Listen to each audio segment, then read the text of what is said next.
नमस्ते साथियों, झुनझुनू पाठशाला में आपका स्वागत है। देखिए, हम हिंदी प्रश्नावली ला लिए है ना, जो कि हमारा प्रतिदिन का नियम है।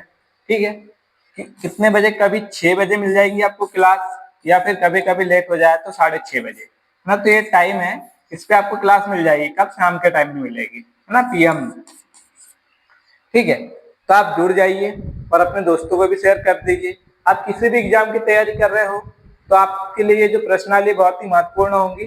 ठीक है, और खासकर ये चतुर्थ ग्रेड के लिए है। तो चलिए हम देखते हैं क्या प्रश्न हमारे पास। किस शब्द में शुद्ध वर्तनी है? अब आपको बताना है कि इसमें शुद्ध वर्तनी कौन सी है चारों में से। तो क्या आधीन शब्द शुद्ध है, या फिर व्यवहारिक शुद्ध है, या फिर मिष्टान व्यवहारिक, है ना, या फिर अत्यधिक? इसमें से कौन सा शुद्ध है तो हम देखेंगे। अगर हमको संधि आती है तो आप कम से कम 50 से 60%, ये समझो कि 80%, है ना।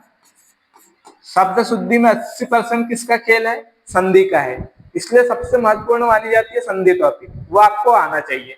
ठीक है, और संधि के मैंने लगभग क्वेश्चन एक ही वीडियो में पूरे करवाए हैं, काफी क्वेश्चन। तो आप वो वीडियो भी देख सकते हैं, प्ले लिस्ट में आपको मिल जाएगी। देखिए क्या शब्द हमारे पास में है। ये शब्द है अधि और इन। तो यहाँ का ई और यहाँ का ई मिलके क्या हो गया? दीर्घई हो गया। ठीक है, तो ये क्या हो जाएगा हमारे पास में? अ जैसे का सर यहाँ पे ध, और ये दोनों ही मिलके बड़ी ही हो गई, तो ये शब्द हो जाएगा अधीन। ठीक है, आधीन नहीं होगा, यहाँ आ नहीं आएगा। तो ये हमारे पास में अधीन कैसा हो जाएगा? याला सही है, ये गलत। हमको शुद्ध वर्तनी बताना है ना। देखिए व्यवहारिक, ये शब्द क्या है? व्यवहार है। इसमें एक प्रत्यय लगेगा तो पहला जो वर्ण होता है उसमें वृद्धि होती है। तो ये क्या हो जाएगा हमारे पास में? व्यावहारिक। नहीं, यहाँ क्या होगा? आ हो जाएगा। यहाँ नहीं होना चाहिए था, यहाँ होना चाहिए, तो ये भी गलत है। ये शब्द शुद्ध है। मिष्ठान नहीं होता है ना, संस्कृत में शब्द है मिष्ट। मिष्ट का अर्थ होता है मीठा, और यह है अन्न। तो यहाँ का मिलके आ हो जाएगा, लेकिन ठ में थोड़ी बदलेगा, ट तो रहेगा। ये शब्द क्या बनेगा? ये बनेगा मिष्टान। ठीक है, क्या बनेगा? मिष्टान बनेगा, ट होगा। और अत्यधिक, तो ये बना है अति और अधिक से। अति और अधिक, तो इसमें कौन सी यन संधि है? अरे बिल्कुल सही लिखा हुआ है, तो चौथा वाला हमारे पास में सही हो जाएगा। अगला प्रश्न देखिए, रात का पर्यायवाची नहीं है। अब रात का पर्यायवाची कौन सा नहीं है? तो निशा रात को कहते हैं,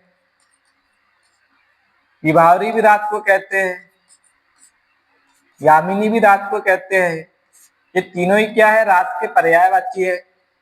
तिमिर, तिमिर रात का पर्यायवाची नहीं है। किसका है? यह है अंधकार का।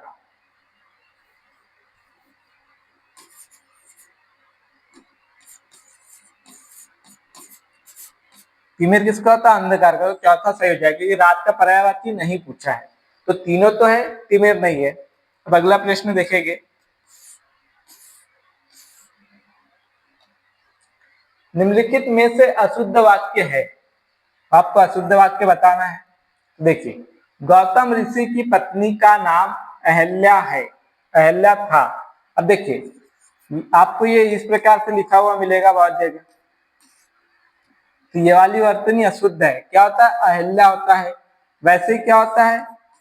द्वारिका शब्द नहीं होता है ना, क्या होता है? द्वारका होता है। ठीक है, तो इस प्रकार से आपको याद रखना है। तो ये वाक्य बिल्कुल सही है। इस कार्य में बहुत विलंब हो गया, ये भी वाक्य सही है।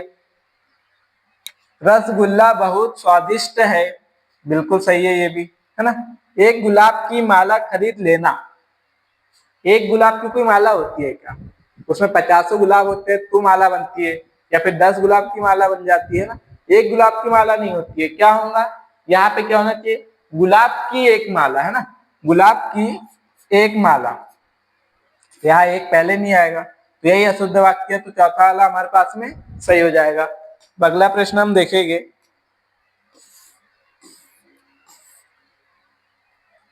देखिए, अशुद्ध विलोम युग्म है, ये प्रश्न है हमारे पास कि इसमें से कौन सा अशुद्ध है विलोम, है ना। आपस में विलोम होना चाहिए, अब जो नहीं है वो हमारे पास में आंसर हो जाएगा। मितव्ययी का अल्पव्ययी, मित का अर्थ क्या होता है, कम होता है, जो कम बोले, है ना।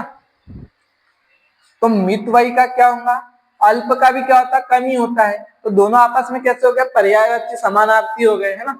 यहाँ क्या होना चाहिए था, ये यही हमारे पास में आंसर हो जाएगा। मितव्ययी का क्या होना चाहिए था, अपव्ययी होना चाहिए था। अपव्ययी का अर्थ होता है जो अधिक खर्च करे, है ना, जो बेफिजूल खर्चा करता है उसको कहते हैं अपव्ययी, और जो कम खर्चा करे उसको कहते हैं मितव्ययी। परलोक, इहलोक, हम बोलते परलोक सिधार गए मतलब दूसरा लोक है, और इहलोक मतलब ये लोक, है ना, जिसपे हम रहते हैं उसको कहते हैं ना। कदाचार, सदाचार, कद मतलब बुरा आचार, सत मतलब अच्छा आचार, तो ये भी आपस में पर्यायवाची है। श्रोता वक्ता आपस में पर्यायवाची है, ठीक है। अगला प्रश्न देखिए, संज्ञा से निर्मित विशेषण नहीं है, तो आपको बताना है संज्ञा से निर्मित विशेषण कौन सा नहीं है। देखिए, धनी, लालची, धार्मिक, हसोड़, ये चारों ही क्या है, विशेषण है। लेकिन जो धनी है ये बना है धन से, और धन क्या है, संज्ञा है, और संज्ञा से निर्मित नहीं पूछा है। वही देखेंगे, लालची विशेषण है तो बना किससे है, लालच, और लालच क्या है, विशेषण, ये संज्ञा है। धार्मिक किससे बना है, धर्म से, धर्म भी क्या है, संज्ञा है। हसोड़ क्या है, विशेषण है, किससे बना है, ते बना है हंसना से, और हंसना क्या है, क्रिया है। तो हसोड़ बना है क्रिया से, क्रिया से विशेषण बना है, तो ये संज्ञा से तीनों बने हैं, लेकिन चौथा वाला जो ऑप्शन है हमारे पास में वो क्रिया से बना है ना। ये तीनों किससे बने हैं, संज्ञा से बने हैं, तो यही हमारे पास में चौथा आंसर सही हो जाएगा, ठीक है।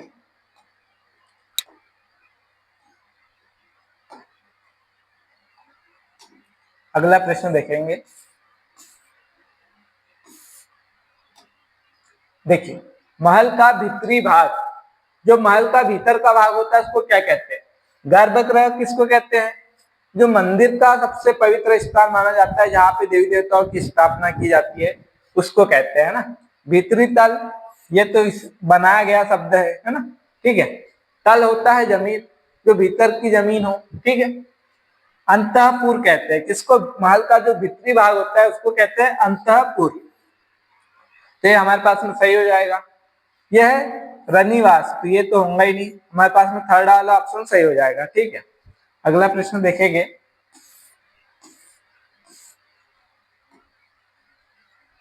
देखिए, किस शब्द में दो प्रत्ययों का प्रयोग हुआ है, तो आपको बताना है कि दो प्रत्ययों का प्रयोग किसमें हुआ है।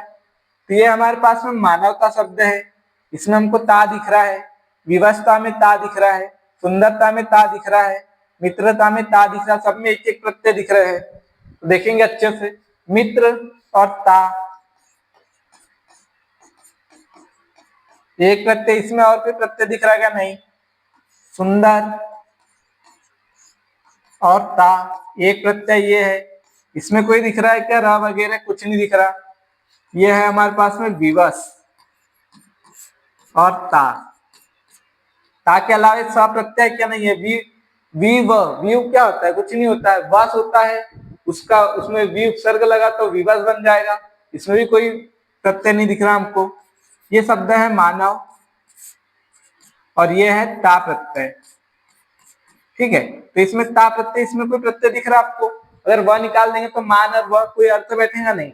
लेकिन ये जो मानव शब्द बना है इसमें प्रत्यय है, कौन सा प्रत्यय, जो दिखता नहीं है, कौन सा प्रत्यय नहीं दिखता है, यह है मनु शब्द, और इसमें लगा है अप्रत्यय, है ना। अप्रत्यय दिखता है क्या, नहीं दिखता है।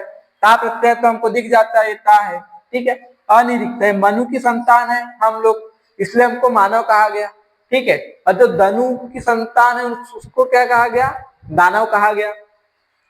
तो देखिए ये क्या हो गया, मानव, अप्रत्यय जुड़ता है तो सामने वाला क्या होता है, वृद्धि हो जाती है, और जो ऊ है वो बदलेगा, व में बदलेगा, तो हो जाएगा मानव, जैसे दनु शब्द है, इसमें अ प्रत्यय जुड़ेगा तो ये हो जाएगा दानव। वैसे पांडु शब्द है, पांडु में अ प्रत्यय जुड़ेगा तो ये बन जाएगा पांडव। ठीक है, तो वही पे देखिए मानवता में कितने प्रत्यय, अ प्रत्यय है और एक ता प्रत्यय है, तो दो प्रत्यय किसमें, मानवता में, तो हमारे पास पहला ऑप्शन सही हो जाएगा। अब अगला प्रश्न देखेंगे।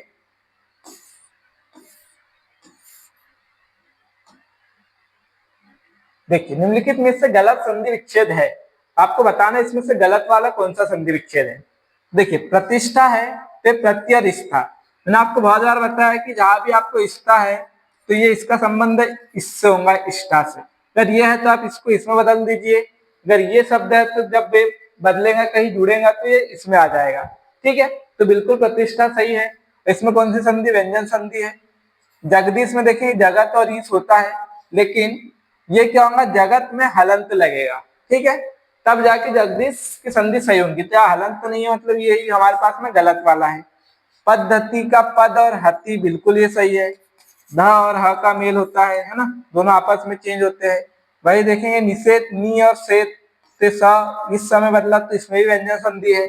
सभी में क्या है, व्यंजन संधि है। यहाँ गलत दिया हुआ था, हलंत नहीं लगा था, तो गलत वाला सेकंड हो जाएगा हमारे पास, बाकी सही है। देखिए ये प्रश्न मैंने और एक इसमें बताया है, ये बहुत ही महत्वपूर्ण प्रश्न है ना। विदेशी भाषा में ये लगभग सभी एग्जामों में आया है, लगभग कुछ एग्जाम बचे तो उसमें भी कभी ना कभी किसी एग्जाम में ये प्रश्न पूछेगा ही। ठीक है, तो रिक्शा शब्द किस भाषा का शब्द है। अंग्रेजी का बिल्कुल नहीं है, पुर्तगाली बिल्कुल नहीं है, देशज बिल्कुल नहीं है, यह है जापानी। ठीक है ना। देखिए अगर इसको याद रखना है तो ऐसे याद रखो, जापान में रिक्शा ऐसे चलती है जैसे सुनामी, सुनामी चल रही। देखिए जापान हो गया ये हमारे पास भाषा, ठीक है, देश हो गया विदेश, है ना। तो रिक्शा शब्द और सुनामी दोनों किसका है, जापानी शब्द है दोनों। ठीक है, तो इससे आप याद रख सकते हो। ठीक, अगर आपको इसमें बहुत दिक्कत होती है तो अगर आप कमेंट करके मुझे बोलोगे कि इसकी मैं क्लास लेके आ जाऊँ, एक विदेशी शब्द की उसमें क्वेश्चन ला लूं, और जो शब्द होते हैं उसको याद करने की ट्रिक इस प्रकार से है ना, तो क्या है वाक्य से हमको याद हो जाएगा। तो विदेशी शब्द काफी है जिसको याद करना मुश्किल है, और बहुत से शब्द ऐसे हमको पता तो होगा कि विदेशी है, लेकिन किस भाषा के हैं तो उसको इस तरीके से याद कर सकते हैं। अगर आप कमेंट करके कहोगे तो जरूर इस क्लास को मैं लाऊंगा। ठीक है, तो यहाँ पे जापानी हमारे पास में सही हो गया। अब अगला प्रश्न हम देखेंगे, किस शब्द में सु उपसर्ग नहीं है। तो आपको बताना सु उपसर्ग किसमें नहीं है। सौभाग्य ये बना है सुभाग और यह प्रत्यय से, तो इसमें सु उपसर्ग है। स्वल्प बना है सु और अल्प से, ये हमारे पास यन संधि है, उवर अ मिल जाएगा तो व में परिवर्तन हो जाता है। ठीक है, तो इसमें भी सु उपसर्ग है। सुखद ये शब्द है सुख, और द प्रत्यय हो गया, तो इसमें सुख शब्द है, इसमें कोई प्रत्यय नहीं है, तो सी सही हो जाएगा। सुक्ति यह है सु और उक्ति, है ना। उक्ति मतलब कथन हो जाता है, सु मतलब अच्छा कथन, सुक्ति। ठीक है, तो इसमें भी सु उपसर्ग है, सिर्फ सुखद में नहीं है। अगला प्रश्न देखेंगे। देखिए ऊर्जस्वी, तेजस्वी, मानवी, मेधावी, प्रश्न क्या है, किस शब्द में वी प्रत्यय नहीं है। वी किसमें नहीं है ये आपको बताना है चारों में से। तो देखिए यह शब्द हमारे पास में है ऊर्जस, इसमें प्रत्यय लगा है वी, इसमें भी प्रत्यय है। ये शब्द है तेजस, इसमें प्रत्यय लगा है वी, इसमें भी वी प्रत्यय है। ये शब्द है मानव, इसमें प्रत्यय लगा है ई। ठीक है, इसमें कौन सा प्रत्यय है? ई प्रत्यय है, तो यही ऑप्शन हमारे पास सही हो जाएगा कि वी किसमें नहीं है ये पूछा है। मेधावी, मेधा मतलब होता है बुद्धि, है ना, इसमें सब वी प्रत्यय है। ठीक है, तो तीनों में वी प्रत्यय है, मानवीय में सिर्फ ई प्रत्यय लगा है, तो थर्ड वाला सही हो जाएगा। देखिए उक्त है ना, उक्त मतलब होता है कहा हुआ, का विलोम बताना है, तो हम विलोम अधिकतर क्या करते हैं, अन लगा के बना देते हैं ना, तो इसमें भी अन लगा देंगे, फिर ना रू मिलके क्या हो जाएगा, ये हो जाएगा अनुक्त, तो उक्त का विलोम हो जाएगा अनुक्त, तो अनुक्त पहला ही ऑप्शन है, ये सही हो जाएगा। उपयुक्त, इसका विलोम हो जाएगा अनुपयुक्त, ठीक है, और उपयुक्त इसके ये मतलब इससे संबंधित नहीं है ना, विलोम में सिर्फ उक्त का क्या बनेगा, अनुक्त बनेगा, और उपयुक्त का विलोम अनुपयुक्त हो जाएगा। ठीक है, और उपरयुक्त जो शब्द है इसका विलोम बनाओगे तो अनुपरयुक्त हो जाएगा, अन लगा देना, इसमें भी अन लग गया है तो बन गया। ठीक है,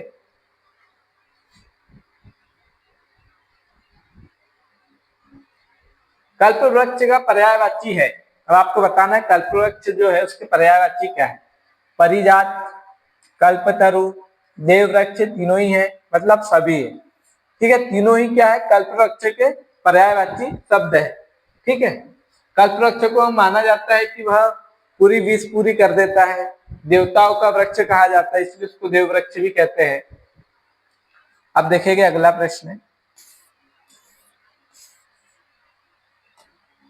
ये प्रश्न हमारे पास में, निम्नलिखित में से कौन सा वाक्य अशुद्ध है, अब आपको बताना है अशुद्ध वाक्य कौन सा है। तो देखिए अशुद्ध पूछा है ना, वह अनेकों मामलों में गवाह था, यही पे गलती हो गई, तो पहला ही अशुद्ध निकल गया। ये क्या होना चाहिए, अनेक होना चाहिए, है ना, अनेकों शब्द कैसा होता है, गलत होता है, क्योंकि एक वचन हो जाएगा, अनेकों बहुवचन हो जाता है, तो ये अनेक बहुवचन हो जाएगा, तो अनेकों बनाने की आवश्यकता नहीं पड़ती है, तो अनेकों शब्द कैसा है, अशुद्ध है।